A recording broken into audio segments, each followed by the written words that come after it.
Bago po si Pastor mag-message, ako daw po muna ang magte-testimony about sa ating pag-aaral, sa ating midweek service. Ni-encourage ko po ang lahat na siguro itong umpisahan po natin ng January, magkaroon po tayo ng talagang puso o focus sa pag-aaral. Kasi naalala ko noon, asisipag natin humayo, di ba? Lalakas ang loob natin kahit medyo sablayo atin dala. Pero ngayon na nasa katotohanan tayo, kasi sa pag-aaral ng ito, talagang nahihimay. Siguro yung mga professional natin, alam nila yun kung paano natin nilalakdawan yung mga past tense, 'di ba? Yung mga past tense sa Bible nating nababasa, ginagawa nating present at inilalagay natin ang sarili natin doon sa panahon na 'yon. Kaya dito ngayon sa ating pag-aaral, nalilinaw natin yung katotohanan doon sa salita ng Diyos. Bagaman medyo masakit yung aking leg. Ano po? Ang sabi po dito sa aking share, ang kautusan daw po ay tapos na at naganap na. Totoo po ba yon? Naganap na yon, tayo ay nasa bagong tipan na. Ang sabi nga dito sa Roma 3:19, ngayong nalalaman natin na anumang sinasabi ng kautusan, yun ay sinasabi sa mga nasa ilalim ng kautusan upang matikom ang bawat bibig at ang buong sanlibutan ay mapasa ilalim sa hatol ng Diyos. Yun po yung sinasabi doon sa Roma 3:19. Kumbaga, yun daw pong kautusan ay nalalaman natin na anumang sinasabi ng kautusan ay sinasabi sa mga nasa ilalim ng kautusan. At tayo ngayon ay malaya na sa kautusan, kaya yung mga sinasabi doon ay hindi na para sa atin, yung karamihan doon. Pero hindi ibig sabihin na hindi na natin babasahin. Kailangan nating basahin yon kasi para alam natin yung daloy ang Bible kasi parang, history ito Kaya para malaman natin yung daloy ng istorya, dapat alam natin kung saan ang galing yon. Diba? At sabi po dito sa Matthew 5:19, huwag ninyong isiping ako'y naparito upang sirain ang kautusan o ng mga propeta. Ako'y naparito upang hindi sirain, kundi upang ganapin. Ito po yung nagsasabi dito, yung ating Panginoong Jesus. Ginanap niya na yung buong kautusan sapagkat sabi nga ay, ang kautusan ay may kahinaan, kaya hindi kaya ng tao. Sapagkat ang kautusan ay banal at ang tao ay karnal, so hindi kayang tuparin talaga ng tao yon. So kailangan meron talagang isang tutupad noon na walang kapintasan at yun ginawa ng ating Panginoong Jesus. Galatia 3:24, ano pat ang kautusan ay siyang nagiging tagapagturo natin upang ihatid tayo kay Kristo, upang tayo'y ariing ganap sa pamamagitan ng pananampalataya. Yan po. Yun kaya sinasabi ko, yung kautusan ay wala na tayo sa ilalim ng kautusan, pero kailangan nating pag-aralan. Sapagkat yun ang nagtuturo sa atin upang manampalataya sa ating Panginoong Jesus. Kasi ang mula Genesis, ipinapahayag talaga diyan ang pagdating ng Panginoon, ang inihuhula talaga.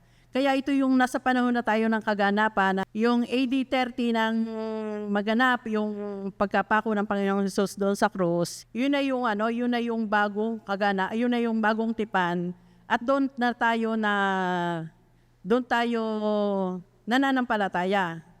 Sabi nga sa 25, dapat ngayong dumating na ang pananampalataya ay wala na tayo sa ilalim ng tagapagturo. Iyon. Lagi pong inihalimbawa dito ni Pastor yung bata na bagaman siya ay tagapagmana, ay para pa din siyang para kapantay siya ng alipin.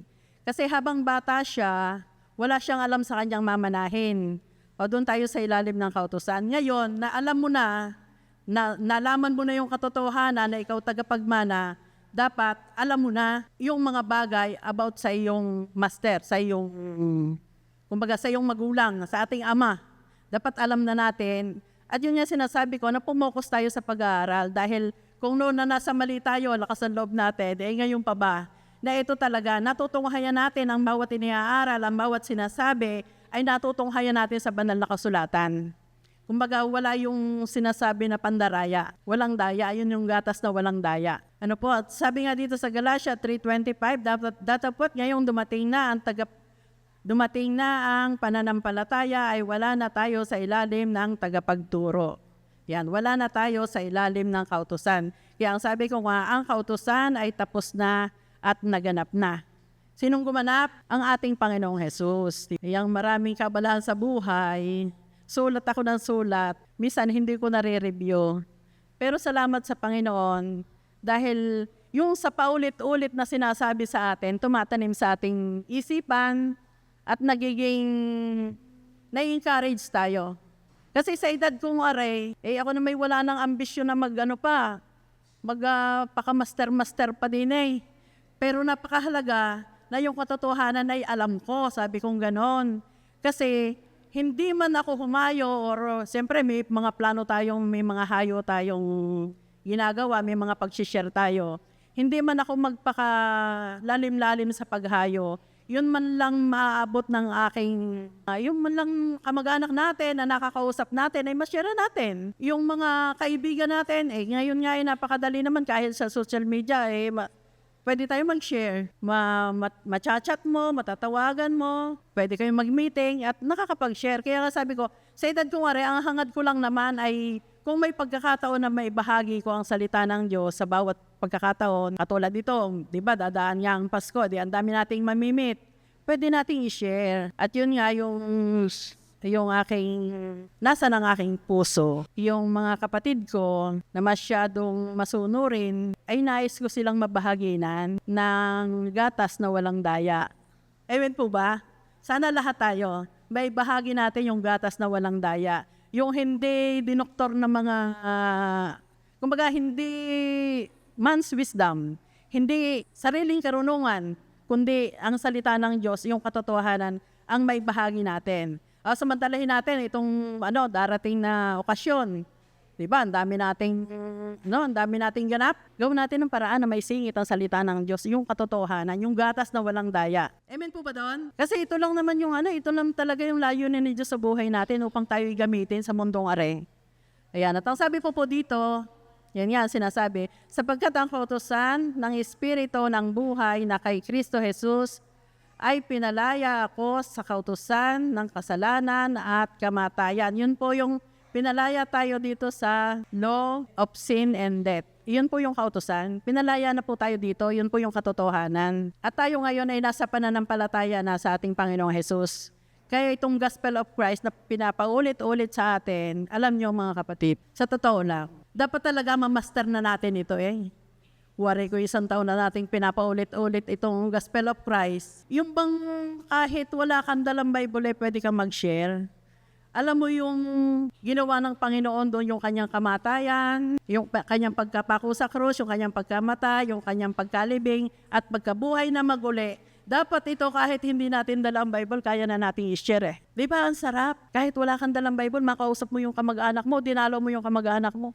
Masasabi mo siya. Pero sa totoo lang mga kapatid, ako'y napakahina sa pagsasaulo ng verse. Alam ko yung laman, alam ko yung sinasabi, pero yung verse, ay, napakahirap kong intindihin. Ang hina ko sa pagme-memory.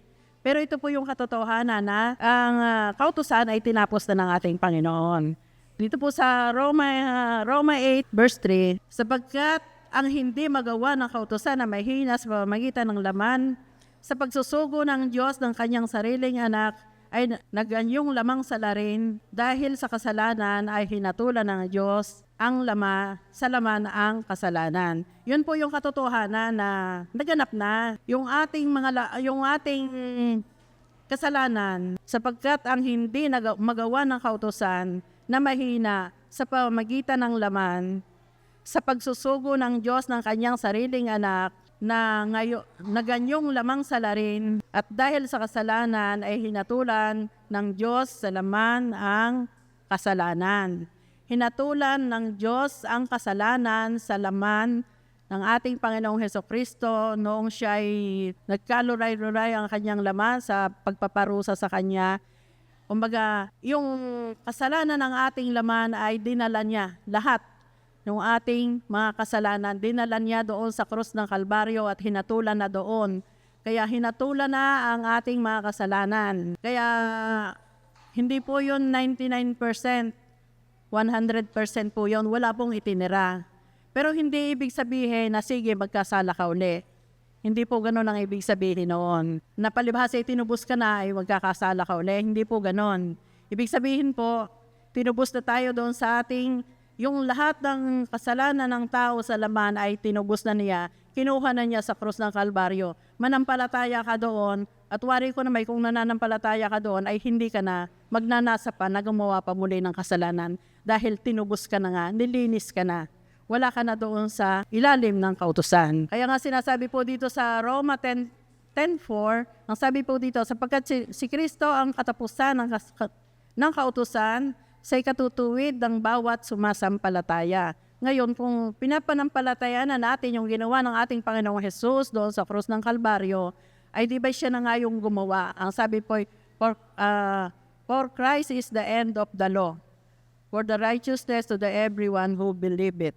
Sa mga nananampalataya po, ay tinapos na niya, siya ang katapusan tinapos niya ang kautusan. Kaya tayo ngayon ay nadidito na at malaya na tayo sa kasalanan. Dahil hinatulan niya sa krus ng Kalbaryo nung siya inapako yung ating mga kasalanan. Tinubos na niya tayo. Kaya yun po yung malinaw na katubusan natin sa batas ng kasalanan at kamatayan. Sa law. Yan, tinubos na tayo doon. Kaya ngayon po ay nandito na tayo sa ating pag-aaral sa Gospel of Christ. Kailangan mamaster na natin yung Gospel of Christ, yung kanyang pagkapako, pagkamatay, pagkalibing, at pagkabuhay na maguli. Ito talaga yung kinakailangan nating mamaster sa ating panahon ngayon. Sapagkat malaya naman tayo na makapag-aral, napakarami pagkakataon na tayo ay may mga masisipag tayong tagapagturo. Samantalahin po natin to dahil grabe na itong ating naabot sa ating pag-aaral. Kasi, aywan ko sa inyo, kasi ako dumaan din doon sa maraming mga pag-aaral na talagang sinusunod lang talaga yung pinaka-leader. Kumbaga, sa panahon ngayon, para sa akin, napakalinaw na bawat benepisyo ng Gospel of Christ, yung kanyang ginawa sa krus.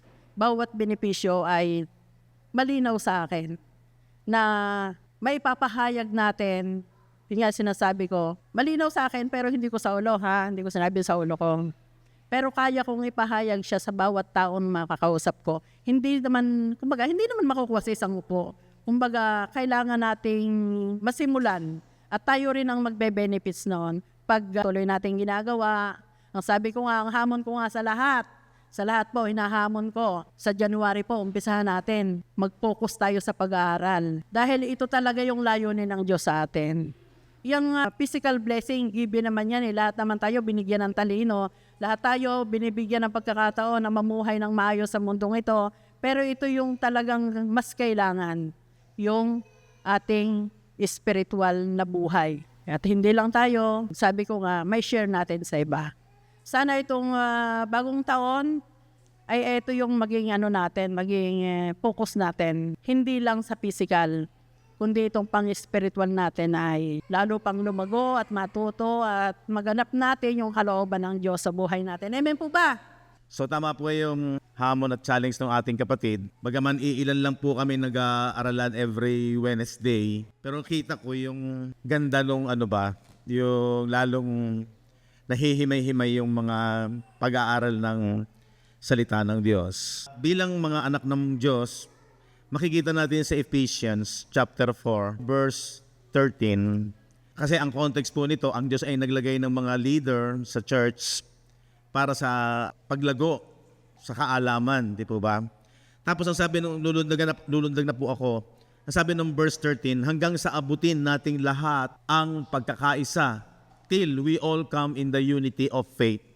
So yung pananampalataya po, hindi pwedeng kung ano pananampalataya ko, bahala ka kung ano pananampalataya mo. Hindi po pwedeng ganon. Kaya po naglagay ang Diyos ng leader sa loob ng church, sa body of Christ, ay para maabot ang pagkakaisa ng pananampalataya. Unity. Diyan po tayo dapat nagkakaroon ng pagkakaisa. Hindi po pwede yung eto akin, bahala ka sa buhay mo. Magkakaroon ng division, magkakaroon ng iba't ibang stand. Hindi po pwede yon. Kaya po nag-iwan ang Diyos ng kanyang mga salita o ng Bible, para yun yung ating pagkaisa. Lalo na sa ating panahon ngayon, kumpleto po ang kasulatan. Kaya sabi diyan, till we all come in the unity of faith. Sa paanong paraan? Sabi doon ay ang pagkakilala sa anak ng Diyos. O di ba nung nakaraan po sa Philippians 1:9 kung hindi ako nagkakamali. And I pray that your love may abound. Yung pag-ibig, hindi po yan yung pag-ibig lang ng ikaw ay tumutulong, ikaw ay nagmamalasakit sa iyong kapwa. Even mga unbelievers nagagawa yung pagmamahalan, yung mga bonding nila, relasyon nila, at sila yung nagiging masaya sa buhay sa lupang ito. Pero dito, yung pag-ibig na tinutukoy ay, sabi niyan, more and more, saan? In knowledge, sa kaalaman at sa pagkakilala. Yung judgment po, pagkakilala po, sabi diyan sa verse 13. Balikan natin yung Ephesians chapter 4. Hanggang sa abutin natin lahat ang pagkakaisa ng pananampalataya, ang pagkakilala. Ayun yung, kaya napaka-importante po yung layunin ng scripture ay lalo mong makilala ang Diyos. Dahil sinabi naman yun ni Jesus sa John 5:39, search the scripture, diba? Saliksik ninyo ang kasulatan sapagkat alam niyo na dyan ay meron kayong buhay na walang hanggan at ito, ang Bible, ang scripture, ang nagpapatotoo, sabi ni Jesus, tungkol sa akin. Even yung Old Testament, yung Old Scriptures ay si Jesus ang pinaka-lente o yung pinaka-pinofocus.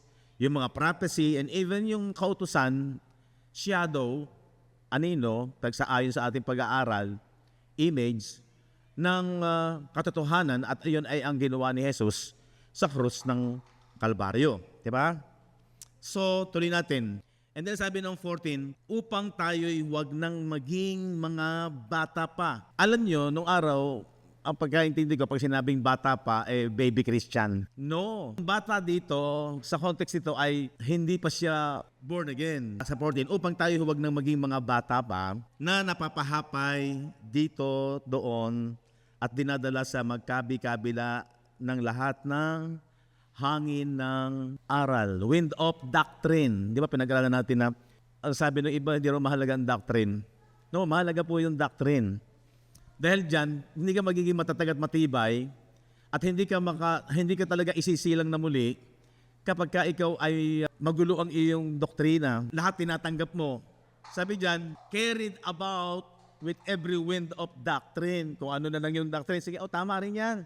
Pare-parehas lang naman tayo. Hindi po din. Sabi ni Paul sa mga taga-Epeso, para wag daw maging gaya ng bata na natatangay ng mga hangin ng iba't ibang uri ng aral. Ano yung aral na yan? Sa pamamagitan ng mga daya ng mga tao, cunning craftiness, by the slay of men.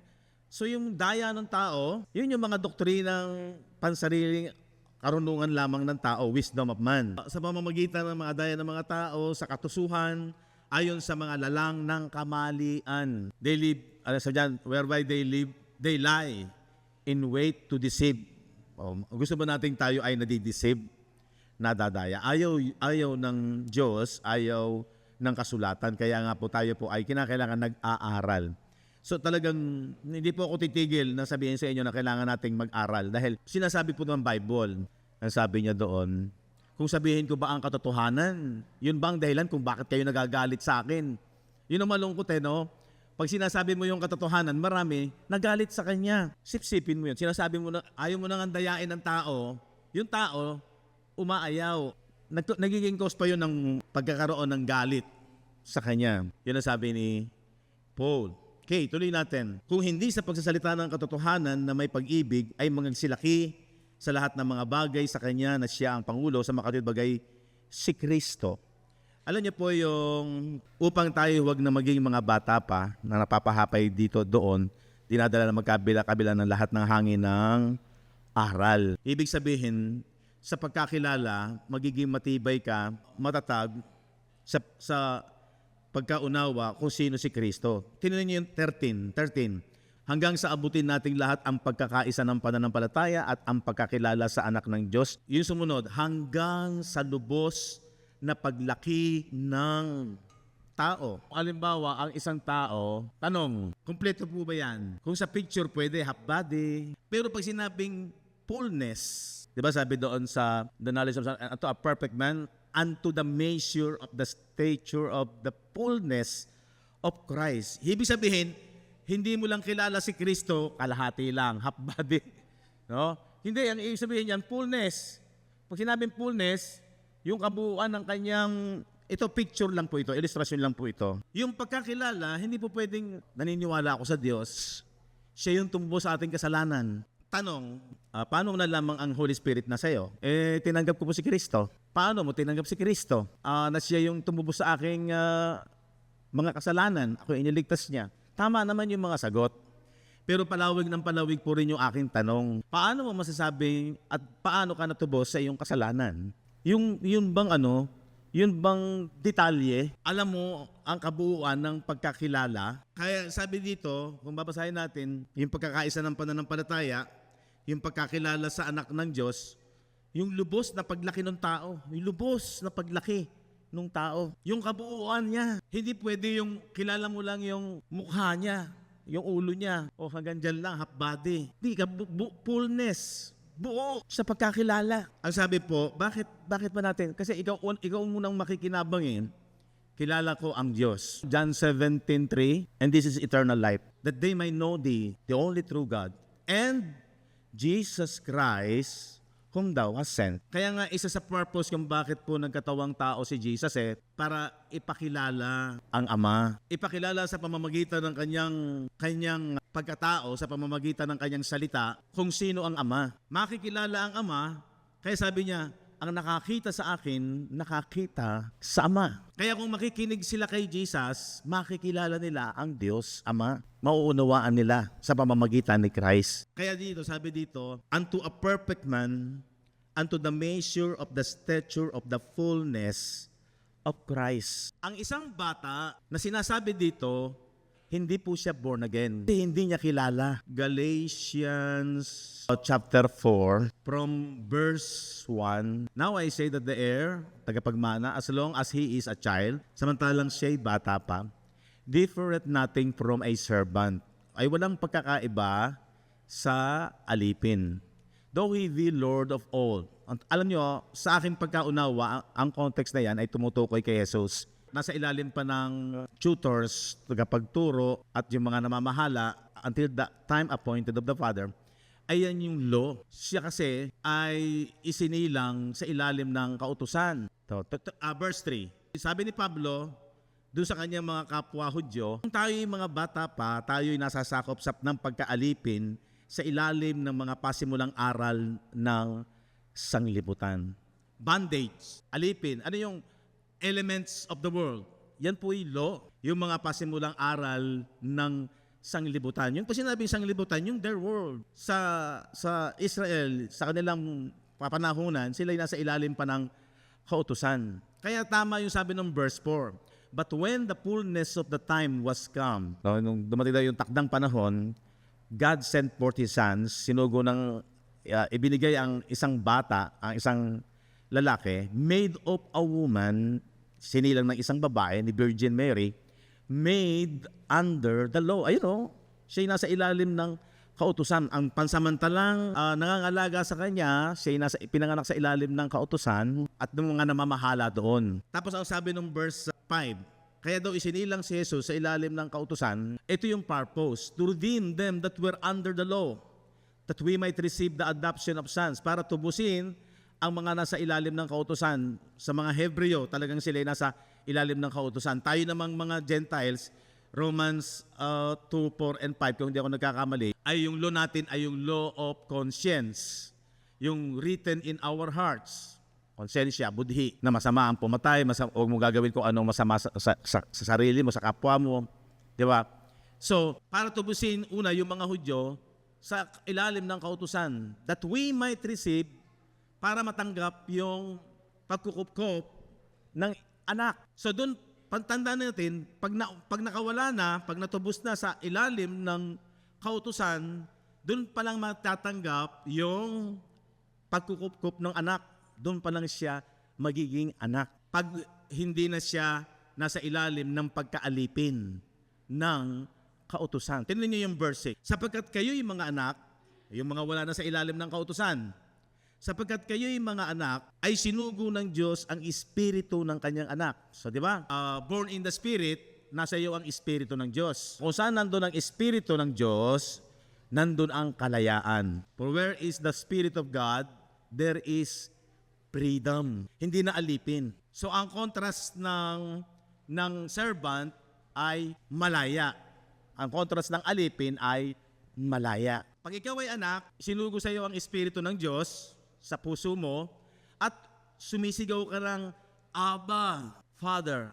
Sa Tagalog ay, at sapagkat kayo mga anak, ay sinugo ng Diyos ang Espiritu ng kanyang anak sa ating mga puso na sumisigaw, Abba, Ama. Alam niyo yung Abba, para yung daddy. Di ba? Tatay.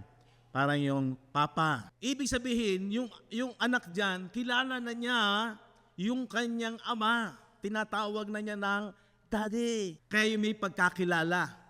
Yung bata na tinutukoy na alipin, walang alam sa mga bagay at hindi pa niya kilala ang kanyang ama. Ganun naman ang baby, wala pang consciousness. Kaya sabi doon, wala rin siyang pagkakaiba sa alipin. Kasi yung alipin, bagaman nasa loob ng tahanan kasama nung kanyang master, kanyang Panginoon, pero wala siyang pakialam, wala siyang alam sa mga pribadong buhay at mga kung ano ang pangako nung ama doon sa kanyang nung Panginoon doon sa kanyang magiging anak. Wala rin siyang alam, kagaya din nung baby na wala pang malay. So yung isang baby dito na tinutukoy, yung context nito ay wala pang alam. Hindi sa ang pagkaunawa ko kasi noong araw, pag sinabing baby Christian, isinilang na. Kaya ang isinilang sa Espiritu, sumisigaw na siya ng Aba, Daddy. Ibig sabihin, kilala na niya yung kanyang ama. Hindi na siya alipin. Tingnan niyo yung verse 7. Wherefore, thou art no more a servant, but a son. And if a son, then as an heir of God through Christ. Hindi ka na alipin. At tinutukoy na alipin, pag ikaw ay nananatili sa law, doon sa mga pasimulang aral ng mga Hebreo in that time, sila ay nasa ilalim ng aral ng kautusan ni Moises na sa pagkaalipin. Yun ang pansamantalang nangangalaga pa muna sa kanila. Tagapagturo, sabi nung kaninang binasa ni Sister Nora, yung Galatians 3:24 and 25, na ang purpose ng kautusan, tagapagturo kay Kristo. At pag ikaw ay na kay Kristo na, sabi nung sumunod na talata, wala ka na sa tagapagturo. Sino yung tagapagturo? Law. Pasimulang aral. Kung hindi ikaw ay nasa pananampalataya na. So ang isang born again, isinilang siya dahil sa pananampalataya kay Kristo. Kaya yung bata doon sa Efeso, may danger po yun. Naniniwala siya sa Diyos pero wala siyang malinaw na doctrine. Kahit na mayroong dumating na ibang aral, ay humahapay-hapay pa siya. Oo, tama nga yan. Oo nga, tama nga yan. Kasi hindi siya matibay. So kaya nang lagay ang Diyos sa loob ng church ng mga leader is para lumago sa pagkakilala, sa buong pagkakilala kay Kristo. Hindi pwede yung kilala ko si Kristo. Paano mo kilala si Kristo? Paano kanya tinubos? Paano mo masasabing nasa iyo ang Holy Spirit? Maraming nagkiklaim na nasa kanya, hindi sila papayag kahit nga yung lasing. Pag sinabi mong siya'y anak ng demonyo, didemonyohin ka noon. Ay lalo na yung mga taong religyoso, hindi siya papayag. Magko-confession, ligtas ako. And even maraming mga sinasabing sila born again. Pero paano ka ba isinilang? Kailangan wala ka na sa ilalim ng pagkaalipin. Di ba sabi nung verse 7, ano pat hindi ka na alipin? So sino yung alipin? Yung nasa ilalim ng pasimulang aral, yung nasa ilalim ng kautusan. Pero kung wala na sila sa kautusan, tinubos na sila kasi sabi ni isinilang si Jesus sa ilalim ng kautusan para ganapin yung sinasabi ng kautusan, para yung requirements ng kautusan ay maganap niya in behalf una ng mga Hudyo. Tingnan niyo yung Romans 8 verse 4. That the righteousness of the law, yung hinihingi ng kautusan, might be fulfilled in us. Maganap sa atin yung requirements. Who walk not after the flesh. Ano yung flesh dyan? Law. Performance. Who walk not after the flesh, hindi na lumalakad ayon sa laman o sa pagkaalipin, but after the Spirit. Kasi nasa iyo na ang Espiritu ni Kristo. Lumalakad ka na sa pananampalataya sa ginawa ni Kristo na uunawaan mong maliwanag ang krus. Maraming nagko-confess at naniniwala sa krus. May krus sa bahay, panakot sa masamang espiritu, ilalagay sa pinto, may krus, di ba? Pero yung aral nito, yung pagkaunawa nito, dapat maliwanag. Mamaster natin yan. Mamaster natin yan. Paano mo matitiyak na nasa iyo ang espiritu? Kasi sabi dyan, na-fulfill na sa iyo yung requirements ng law. kapag nanampalataya kay Kristo sa ginawa niya sa krus, alam mo, wala ka na sa ilalim ng kautusan kasi pasado ka na doon. Wala ka ng performance na gagawin. Kung gumawa ka man ng mga bagay ng kabanalan, out of love, bukal na, hindi siya yung parang nasa ilalim ng batas. Kailangan dapat kong gawin yun. May takot, nagsusumikap ka, kailangan mong ma-perform. Hindi na ganon. Ang kumukusa na yun. Kasi out of love, out of faith, dahil sa ginawa ni Kristo, hindi ka naman license to sin. Hindi ka na masyadong sakim o materialistic dahil alam mo na, naunawaan mo na, ito'y temporal lang at ang pinakamahalaga sa iyo is spiritual. Malimig ko pong ipinapaliwanag yan, maski sa mga kausap ko sa Messenger, mga nakaka-chat ko, minsan magkukwento sila na sila ay sobrang may nadanasan nila ang mga malulungkot na parte ng buhay. Sabi ko, alam mo, pag nakapokus ka sa pag-ibig ng Diyos na ginawa ni Kristo sa krus at maliwanag yan, yan ang mag-heal noong mga sugat, na mga nakaraang masasakit na naranasan natin. Mag-heal yan. Kailangan lang maunawaan mo ng maliwanag at kailangan pag-aralan mo. Ang problema sa tao, pagka yung hinihimok mo na magtiyagang pag-aaral, yun na yung, parang kang bumabatak ng bayawak sa lungga eh. Nakakita na po kayo, binabatak na bayawak sa lungga. Lalaban yun. Alam niyo yung 2 Corinthians 13:5. Siyasatin ninyo ang inyong sarili. Examine yourselves, whether ye be in the faith. Prove your own selves. Know ye not your own selves, that how that Jesus Christ is in you, except ye be reprobates. Yung word kasi na reprobates dyan, rinig ko rin kay Brother Ray kagabi, kung nakasundan nyo si Brother Ray kagabi, yan yung mga tao na sinasabihan mo ng totoo, pinatitigas ang kanilang puso, nire-reject. Meron pa naman silang chance, hindi naman ibig sabihin na itinakwil, kasi sa Tagalog, itinakwil na, malibang kayo itinakwil na. Hindi, sina-challenge kasi ni Paul yung mga taga-Korinto, kasi yung iba ayaw maniwala sa kanya. At ang sabi nga niya doon dahil ba sa akin nagsasalita ng totoo sa inyo, ay yun ang magiging dahilan ng kayo galit sa akin. So ibig sabihin, itong mga taong ito, sinasabihan kung ano ang totoo pero tinitigasan ang kanilang puso. Nire-reject kung ano yung katotohanan. Ayaw pakinggan, ayaw, hindi, imbis na matuwa, ay salamat, tinuruan mo ko ng katotohanan. Hindi, ang tingin pa kay Apostol Pablo, akala mo dinadaya sila ni Apostol Pablo. Kaya ito yung mga tao na sinasabihan mo ng katotohanan, ng aral ng katotohanan, pero pinatitigas nila ang kanilang puso at mas gusto nila yung kanilang sariling, ano yung kanilang prinsipyo. So yun yung ibig sabihin na reprobates, nagiging pasaway. Kaya sinasabi niya, examine yourselves. Kung talagang kayo ay nasa pananampalataya. Sinasabi nga niya na, yun yung ba alam sa inyo sarili, kung talagang si Kristo yung nasa inyo na. Yung Wednesday po kasi sabi ko, alam niyo, bilang isang mananampalataya, yung katotohanan nung sinasabi na nasa akin na ang Diyos, nasa atin na si Kristo, wala na tayong aantayin pa. After the cross, lalo na yung mga first century believers, nung natapos na yung AD 70, yung humahadlang kasi yung templo nakatayo pa eh. Pag nawala na yung humahadlang, marireveal na maliwanag na yung katotohanan nung kapahayagan kung ano yung mga benefits, mga benepisyo, mga pakinabang. Dapat alam mo. So yung pagkakilala, knowledge, alam mo. At ang malimit ko maging ilustrasyon dyan yung maraming mga US veteran na mga Pilipino, dapat ang mga benepisyo nun ay malaki ang kanyang yung monthly pension, lifetime na monthly pension. Maraming mga Pilipino dahil may mga korupsyon, hindi natanggap talaga yung malaki dalang benepisyo, halaga. Kakaunti lang ang dumarating. Meron naman, kurampot lang, kinuha na nung mga kurap. Yung mga mandaraya, mga manloloko. Parang ganito rin yan eh. Yung benefits ng krus, dapat maliwanag sa'yo, kita mo yung ganda. Na-enjoy mo. Ang problema, certified US veteran sila. Ang problema, yung benefits, hindi nila na-enjoy habang sila'y nabubuhay. Di ba malungkot yun? Ganito rin naman, kung bakit kinakailangan kang alam more and more. Lumago ka sa pag-ibig ng Diyos, more and more. Sabi nga ni Pablo, nare-renew ang aking inward man day by day. Araw-araw nga Dapat ganun tayo mga mananampalataya. Nagiging masaya kang mag-aral. Bakit may natutuklasan ka? Wow, ang ganda pala. Alam ba, kagaya noon, that the requirements nung law na fulfill na sa'yo. Ganong sarap nung wala ka nang gagawin. Relax ka na. Kasi kinumpleto na ni Jesus. Pasado ka na. Magtiwala ka lang sa ginawa niya. Pagkatapos marami mga Kristiyano tuloy, hindi nila i-enjoy at wala silang gana. Kasi nga, nasiyahan na lang na, basta sumisimba, maniniwala naman ako. Pero tanungin mo, paano mo nalaman na ikaw ay ligtas? Paano mo nasisigurado na nasa iyo ang Holy Spirit? Ay kasi nangainit ang katawan ko eh.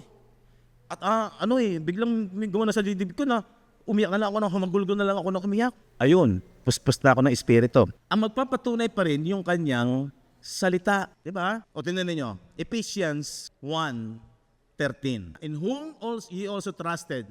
Pagkatapos yung pagtiwalaan, ano yun? After that ye heard the word of truth. Pagkatapos yung mapakinggan ang salita ng katotohanan. Ano yung salita ng katotohanan? The gospel of your salvation. Kailangan marinig mo yung kabuuan nito para makilala mo siya ng buo, hindi kalahati lang, hindi yung ulo lang. Fullness. Sabihin nga ninyo, fullness. O diba? Kailangan 100% na kabuuan ng pagkatao niya, kilala mo. The gospel of, the word of truth, the gospel of your salvation, in whom also after you believe. Ay ano paniniwalaan mo ito? O yung pangalang Jesus? O yung ganda ng benepisyo na ginawa niya sa krus ng Kalbaryo. Kaya ka magiging masaya. Kasi tinatanggap mong totoo. Spiritual nga lang. Sabi ko, ayun ang problema. Pag sinabing spiritual, hindi nahahawakan, hindi nakikita, hindi nakakain, hindi napapakinabangan ng laman. Ang lamang na lamang sa atin, yung na-enjoy ng ating laman. Pero ang mag-e-enjoy, yung isip mo, spirito mo. Kasi naniniwala ka dahil salita ng Diyos. Nasa Bible, it is written. Kaya nga mismong si Jesus, lagi niya sinasabi, it is written. Nasusulat. Ganun siya. Para maniwala ka, kailangan naka-record. Pagkatapos mong marinig ang aral ng kaligtasan, ang ebanghelyo ng kaligtasan, in whom also after that, ye believe. Pagkatapos ng mapakinggan ang gospel ng kaligtasan, saka ka maniniwala. Ano mangyayari? Ye were sealed with the Holy Spirit of promise. Doon mo matitiyak, sinasabi ng kasulatan, hindi sinasabi ng pakiramdam mo, hindi sinasabi lamang ng leader mo, kung hindi nasusulat, na pagkatapos mong marinig ang kagandahan ng ebanghelyo ng kaligtasan, ang salita ng katotohanan, walang daya, hindi ka madadaya. Ano sabi diyan? Doon ka tinatakan ng Espiritu Santo. Kahit pa anong pakiramdam mo, sabi ko nga, kahit pa meron kang problema, pag nanatili na sa isipan mo yan, naging matyaga ka na iniingatan mo sa isipan mo yan. May problema ka, minsan good ang pakiramdam mo, minsan masama ang pakiramdam mo, minsan magaan ang pakiramdam mo, minsan mabigat ang pakiramdam mo, minsan mayroon kang takot na minsan na narinig ng mga problema o wala. Ganyan kasi sa time sa buhay sa lupang ito. Pero mananatiling kapag if you keep in memory, di ba sabi ni Paul sa 1 Corinthians chapter 15, verse 2, which also you're saved, if you keep in memory. Ano yon? What I preach unto you. Ano yung pinreach? Yung gospel. Yung sinasabi ng verse 1. If you keep in memory what I preach unto you, unless you have believed in vain, maliban na lang, kung naniniwala ka lang ng walang kabuluhan, ibig sabihin, hindi mo talaga iniingatan, hindi mo talaga tinitreasure, hindi mo talaga pinaniniwalaan. Kasi alam niyo po, kapag pinaniniwalaan mo at talagang tinitreasure mo, kahit mahina ang memory mo, mag-aan yan eh. Ako naman, hindi ako magaling sa ulo eh. Pero kung talagang mininanasa mo at gusto mo, iingatan mo yan. Sabi nitong verse na to. Kahit na minsan nakakalimutan ko rin, pero atan ko uli. If you keep in memory what I preach unto you, mananatili na yan. Minsan nauntog ka pa, hindi na mawawala yan. Ando na sa isip mo yan, ligtas ako. Nasa akin ng Holy Spirit. Kaya yun yung magiging kagalakan mo, yun yung magiging inspirasyon mo. Hindi lamang yung desisyon ka, magiging masaya ako. Hindi. Magiging masaya ka, manggagaling sa ginawa ni Kristo. Nasa memory mo na kahit na meron akong krisis ngayon, ni bale, hindi ako iniiwan ng Diyos. Bakit? Kasi nasa akin siya. Amen. Yung consciousness mo sa mga ganda ng ginawa ni Kristo, mag-i-stay yan sa isipan mo. Yan yung inspirasyon mo. May time na ako lang yata may problemang ganito. Alam nyo, mayroong mga tao na parang sabi, siya lang ang may problemang ganoon. Hindi mo kasi ako naiintindihan. Hindi mo alam kung aking naranasan. Ganyan ang tao eh. Pero hindi din niya alam kung gaano kaganda yung ginawa ni Kristo sa krus ng Kalbaryo. Amen? Kaya yung kahalagahan nung lalo kang lumago, lalo mo nauunawaan ang kabuuan ng pag-ibig ni Kristo. Aba, more than conqueror ka nga. Dahil alam mo kung paano ka naging more than conqueror. Hindi yung basta ikino-confess mo lang na, I am more than conqueror. Pero gaya-gaya lang pala. Hindi, andun, alam mo. Malimit kong marinig minsan sa mga ngaral yung, you must know that you know that you know. Sabi ko, ba't ba inuulit-ulit? You must know that you know that you know. Yun pala ang ibig sabihin nun, malalim ka sa pagkakilala. Alam na alam mo, totoo. At wala kang pakialam kahit na minsan kung ano nangyayari pa sa paligid mo. Basta establish sa isip at puso natin yung pagmamahal, yung pag-ibig ng Diyos. Grabe yun. Yun yung sinasabi na the love of God, the love of Christ compels us. Yun ang nagtutulak sa'yo. Yun ang magmomotivate sa'yo. Kahit na anuman minsan ang dinaranas pa sa buhay sa lupang ito. Amen? Okay. So unang-una, ikaw ang makikinabang. Kasi ikaw ang magiging masaya. At darating ang araw, matututunan mo na hindi na ang magiging kaligayahan mo ay yung favor o yung kaluwalhatian ng tao. Na minsan lalayuan ka ng tao, wala tayong magagawa. Si Paul nga, buhay niya yun eh. Minsan, kalimitan pa nga, ire-reject ka ng tao. Lalo na pag sinasabi mo yung katotohanan at hinihimok mo nga talaga silang mag-aral tayo. Mag-aral tayo. Okay, tingnan niyo ito. Kung tayo ay talagang lumalakad ayon sa nais niya, 1 Peter chapter 3, verse 15 to 16. Kung hindi inyong ariing banal si Kristo na Panginoon sa inyong mga puso. Tapos ano sa sumunod? Na lagi kayong handa ng pagsagot sa bawat tao na humihingi sa inyo ng katwiran tungkol sa pag-asang nasa inyo, ngunit sa kaamuan at takot. Kanino in-address yan? Sa mga mananampalataya in that time. Pwede ba rin natin i-address sa ating sarili yan? Yes. Pag ikaw ay mananampalataya at mayroon kang alam mo yung kabuuan ng pagkakilala kay Kristo at may magtatanong sa iyo, ay may maisasagot ka. Hindi naman para hiyain. Alam nyo, minsan nagba-Bible study kami rito, di sasabihin, nagtanong ako ng, paano mo nalamang nasa iyo ang Holy Spirit? Tinanggap ko po si Kristo. Sabi ko, dapat ang hinuhugutan mo yung scripture, yung banal na kasulatan. Yung binasa natin kanina, ay maliwanag ba sa iyo? Nung ginamit niya po yung Ephesians 1:13. Kausap ko si Brother Fred. Nasagot niya, Ephesians 1:13. After you heard the word of truth, the gospel of your salvation, then after you believe, you were sealed by the Holy Spirit of promise. Sabi ko naman sa kanya, ano yung gospel of your salvation? Natatawa siya, natatawa yung aking mga kasama. Kasi ibig ko sabihin, habang tumatagal, kailangan meron ka pa rin mga sagot doon sa katanungan. Ano yung gospel? Ayun nga po, tinubos ako sa kasalanan. Anong kasalanan? At alin part ng iyong pagkatao? Di ba? Mahalaga yon na yung ating espiritu na dating patay ay binuhay na mag-uli. Kaya alam mo, paano namatay? After the fall of Adam, naghari ang kasalanan sa lahat. Romans chapter 5. Pagkatapos, nung dumating nga si Kristo, yun ang kanyang purpose. Kaya ang sabi niya, you must be born again. Hindi naintindihan ni Apostol Nicodemo dahil ang kanyang pagkaunawa, literal. Pero makikita natin sa pag-aaral natin, malinaw na ang kailangan isilang na muli yung espiritu ng tao. Ang ipinanganak sa laman, ang ipinanganak sa espiritu. Paano kayo papanganak sa espiritu? Pwede mong gamitin yung 1 Corinthians or 2 Corinthians 5:14 na I have begotten thee through the gospel. So ito lang ang magiging cause para ka isilang na muli, para matatakan ka ng Espiritu Santo. Pero kailangan malinaw sa iyo yung gospel. Paano naging malinaw ang gospel? Saan kayo niligtas? Sa kamatayang espiritual.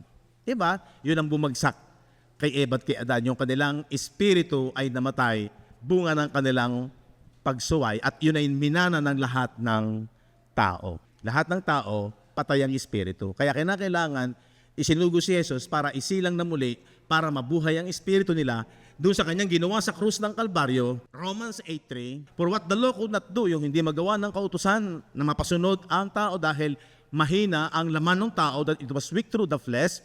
Anong ginawa?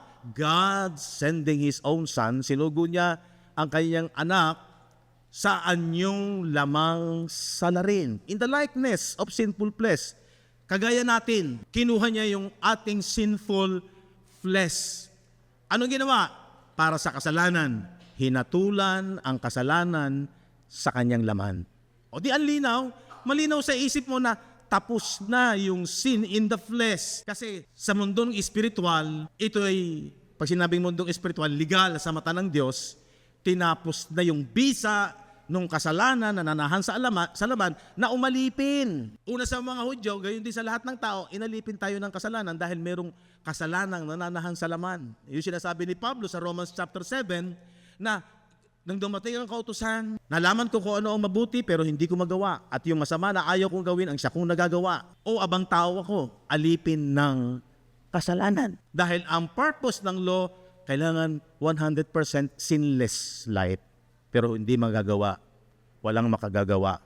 Kaya yung imposible sa tao, posible kay Kristo sa pamamagitan ng ginawa niya sa krus. Yung imposible na tayo ay makalaya sa pagkaalipin sa kasalanan, tinapos niya. Naging malaya na tayo. Yun ang sinasabi sa Galatians 5. Ngayon, sa kalayaan, pinalaya kayo ni Kristo. Galing sa Galatians chapter 4. Na ang bata, nung pasimula sila ay alipin ng kasalanan sa mga pasimulang aral. Pero nung dumating si Kristo na isinilang sa ilalim ng kautusan, tinubos ang una mga Hudyo pati tayo sa kasalanan para maging anak at sumisigaw ng Aba, Ama, Daddy, Daddy. Sigurado ka ba na meron kang Ama? Yes. Dahil maliwanag sa iyo ang gospel. Yun ang ibig ko pong sabihin. Kaya ito'y pinauulit-ulit at iingatan mo ito sa iyong isipan, yung katotohanan ng sinasabi ng kasulatan, nakarecord sa kasulatan, kaya masaya ka. Alam mo, higit pa sa kayamanan ng mundong ito, ang tagline mong kaligtasan na ginawa ni Jesus sa krus ng Kalbaryo. Amen po ba? Alam mo, nasa iyo ang Holy Spirit. Alam mo, ligtas ka. Hindi ka parang nagko-confess lang ng basta-basta. Hindi ka positive lang. Kung hindi sa kaloob-looban mo, alam mo, kilala mo ang katotohanan. Word of truth. Ganun po ang dahilan kung bakit dapat maging matiyaga ka sa pag-aaral. Alam nyo, makikita mo yung tao, pag mag-a-apply ng trabaho, pag mag-a-apply na may pangarap siya sa ibang bansa, kailangan pag-aralan mo yung lengguwahe nila. Pinag-aaralan. Kahit mahirap yung lengguwahe ng mga tiyaga. Bakit? Anong inspirasyon niya? Giginhawa ang buhay. Magiging maganda ang kinabukasan, lalo na sa kanyang pamilya. Yun ang kanyang pinakapangarap. Masama ba yun? Wala. Pero ang lungkot ko ito. Bakit pagka sa mga bagay na espiritual, walang kagana-gana at walang katiyatiga. Samantalang, much exceeding ang benefits ng spiritual blessing. Sabi ko nga, ang problema kasi sa tao, hindi nahahawakan, hindi nakikita, hindi nakakain o napapakinabangan. So, ibig sabihin, minsan, dominante pa tayo ng mga bagay ng physical at material. Wala namang masama eh. Hindi naman natin masama yun eh. Kaya lang dito, sa buhay pananampalataya, pinakikita ng kasulatan, bakit namatay si Kristo sa krus ng Kalbaryo? Kasi mas mataas ang glory niyan. Mas malaking kayamanan niyan. Hindi mo lang nakikita. Pero kung bakit dapat magliwanag sa isipan mo, para maniwala ka ng maniwala, iyon ay nasain mo higit sa lahat. Tama po ba yon? Yun ang katotohanan. Okay, huwag tayong gumaya sa takbo ng sanglibutang ito. Hindi tayo, sabi ni Paul, hindi tayo taga rito. Ang ating pagkamamamayan ay sa langit. And we are only strangers here. Totoo po ba yon? Yes. Pag maliwanag sa iyong salita ng Diyos, ang isang nag-abroad, bagaman masaya siya nasa abroad, pero ang pinakamimiti niya ay pag-uwi ko. Uuwi ako, yun. Sabi nga maraming nagsasabi na pansamantala lang ito, magtitiis lang tayo na ilang taon. Pero ang gusto ko, pag ako nakaipon na, stable na ako, diyan ako mag-stay sa kung saan ako naroroon. Lalo na ito, hindi tayo taga rito. Ang pagkamamaya natin ay langit. Pansamantala lang, parang tayong ng ibang bayan lang. At ang pagkakataong na tayo ng ibang bayan ay yung kilalanin siya. Dahil ang pinakapasaporte natin ay ang makilala siya at panampalatayanan siya at pag iyan ay nakita ng Diyos sa iyong isipan, tatatakan ka na, ang passport mo, tatatakan ng Holy Spirit. At kapag nasa iyo na ang Holy Spirit, hindi mo madadaya ang Holy Spirit. Hindi pwedeng tatakan ka ng hindi naman talaga totoo kang Kristiyano. Tama yung sabi, search yourselves. Siyasatin mo sarili mo kung ikaw ay nasa pananampalataya. Challenge po yan. Na habang nabubuhay ka, kuhanin mo yung requirements ng pananampalataya at pag-igihin mo. Ano sabi ng Timoteo? Fight a good fight of faith. Habang narito ka sa lupa, yan ang pag-igihin mo. At hindi naman tayo pababayaan. Ang pangako ng Diyos, yung ating pangangailangan material at physical, hindi tayo pababayaan. Amen po ba? Blessed po ba kayo? Challenge ko po uli. Magkaisa tayo. Magkaisa kayo ng pag-iisip. Magkaisa kayo sa Ephesians 6:14-15. Magsitibay nga kayo na ang inyong mga baywang ay may bigkis ng katotohanan. Ang ganda po nito. Sana alam ko maunawaan nyo to. Na may sakbat ng baluti ng katwiran. At ang inyong mga paa ay may panyapak na paghahanda ng ebanghelyo ng kapayapaan. Dala-dala mo yan. Unang-una, ikaw ang merong taglay ng kapayapaan, yung Ministry of Reconciliation, na kasama mo ang Diyos dahil hindi nagalit ang Diyos sa iyo. Sundo na kayo ng Diyos, kaya kasama natin ang Diyos. Habang nabubuhay ka sa lupang ito, dala mo yan kahit saan ka naroon. Ang isang dapat maging consciousness natin, no matter what, minsan kung may problema ka, may crisis ka, masama ang pakiramdam mo, kahit pa may karanasan ka mga nakaraan na hindi maganda, ang maganda, malinaw sa iyo, ang Diyos. Gaano kaganda nun? Kasama mo sa pamamagitan ng Espiritu Santo. Tinatakan ka dahil sa ganda ng pagkaalam at liwanag ng katotohanan. Verse 16, at ang inyong mga paa ay may panyapak na paghahanda ng ebanghelyo ng kapayapaan. Bukod dito, taglayin ninyo ang kalasag ng pananampalataya. Ano ang gagawin mo dyan sa kalasag? Na siyang ipapatay ninyo sa lahat ng nagniningas na suligi ng masama. Ano ang masama? Yung maling aral, yung daya, yung pandaraya ng tao, yung sinasabi sa Ephesians kanina, mga maling aral, mga pandaraya ng tao. Yung may kalasag ka para salangsangin yun. Hindi po tayo nakikipagdebate, pero normal lang na salangsangin ninyo yung kamaliang aral. Kung ayaw tanggapin, o di stop tayo, pero sinalangsang mo. Matthew 16:15. Kanyang sinabi sa kanila, dapat ano ang sabi ninyo, sino ako?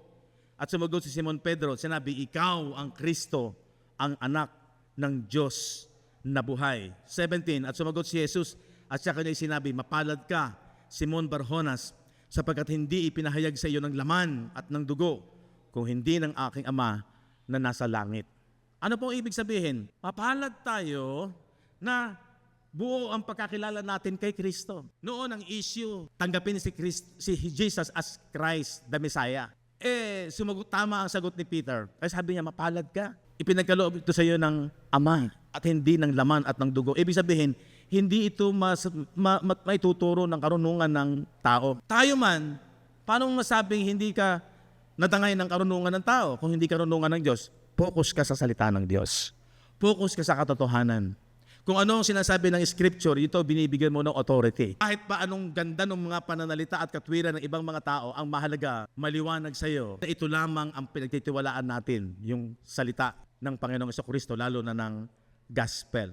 Okay, pag gaganon, handa ka. Maski ang mga alagad nung araw, dito sa John chapter 18, verse 19, tinanong nga ng mga dakilang saserdote si Jesus tungkol sa kanyang mga alagad at sa kanyang pagtuturo. Si Jesus nung mga saserdote, kung ano yung kanyang turo, sabi ng 20, sinagot siya ni Jesus, ako'y hayag na nagsasalita sa sanglibutan. Ang sanglibutan po dyan, yung bansang Israel at sa templo na siyang pinagkakatipunan ng lahat ng mga Hudyo at wala akong sinalita sa lihim.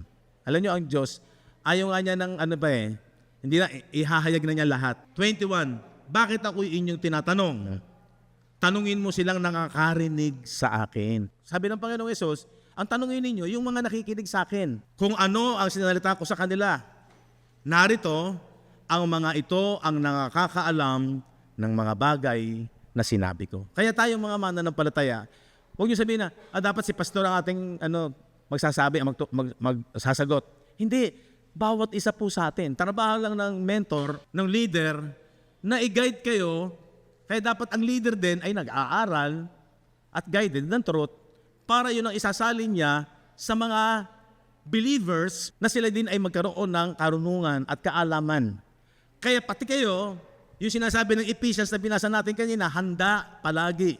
Sabi doon maging sa 1 Peter kanina, handa palagi ikaw kung ano ang katanungan, may isasagot ka. So ito yung tinatakbo ng ating pag-aaral. Kaya ka nag-aaral, una sa'yo, matiyak mo kung anong meron kang kayamanan at iyon din ang iyong sasabihin sa iba. Kaya di ba sabi ni na John doon sa templong maganda, doon sa paralitiko ba yon, humihingi ng limos. Ano sabi ni na Peter, ni John? Pilak at ginto wala kami. Pero ang nasa amin, siyang ibinibigay namin sa iyo. Sa pangalan ni Jesus, tumayo ka. Kung ating pag-aaralan sa ating panahon ngayon yon, tayo, hindi na tayo paralyzed. Tayo ay buhay na. Wala na tayong depekto. Tayo ay healthy sa ating spiritual life. Kasi dahil sa ganda ng ginawa ni Kristo. Kaya tayo ang tutulong doon sa mga tao na kahit akala mo nasa kanila lahat ng bagay, pero kung wala ang kayamanan ng Diyos, sabi doon sa Revelation, akala mo ikaw ang mayaman, akala mo ikaw ay hindi salat. Pero sa totoo, ikaw ay salat. Sa atin ang totoong kayamanan at tayo ay handang sumagot doon sa mga katanungan. Tayo ang may alam. Habang nabubuhay tayo, ito po'y ating isang tungkulin. Tagapagbalita, representative, ambassador ni Kristo habang tayo'y naririto sa lupa. Amen po ba? Yung mga bagay ng langit ay alam mo. Ang isa kasing ambassador, nirepresent niya yung kanyang talagang bansa. Hindi siya pwedeng maging ambassador ng ibang bansa kung wala talagang alam sa kanyang sariling lupain. Kaya tayo, ang pagkamamamayan natin, tayo po'y tagalangit na at marami tayong alam. Sinasabi ng Bible ng mga bagay ng ating pagkamamayan. Amen po ba? Kaya challenge pa rin ko po kayo. Talagang dapat habang may lakas pa, mag-aral, i-master natin itong gospel, matyaga tayong mag-aral. Marami nagtsatsaga. Wala pong masama magtyaga kang mag-aral sa mga bagay na dito sa lupa para mabuhay, para umunlad. Pero huwag nating iiwanan ang karunungan at kaalaman na sinasabi ng Bible na dapat nating taglayin. Una, pakinabang niyan, tayo. Pangalawa, gagamitin tayo ng Panginoon para sa kanyang pagmamahal. Ito ang mabuti at kalugod-lugod sa Diyos, 2 Timothy 2:3-4. Siya ang may ibig na ang lahat ay maligtas at makaalam ng katotohanan. So challenge ko po kayo, lalo na by next year, masterin po natin. Bagaman nag-i-equip po ako ng mga kabataan, ng mga young professional, sana maunawaan niyo po ako. Huwag na lang po sa akin pagkatao, alang-alang sa salita ng Diyos. Amen?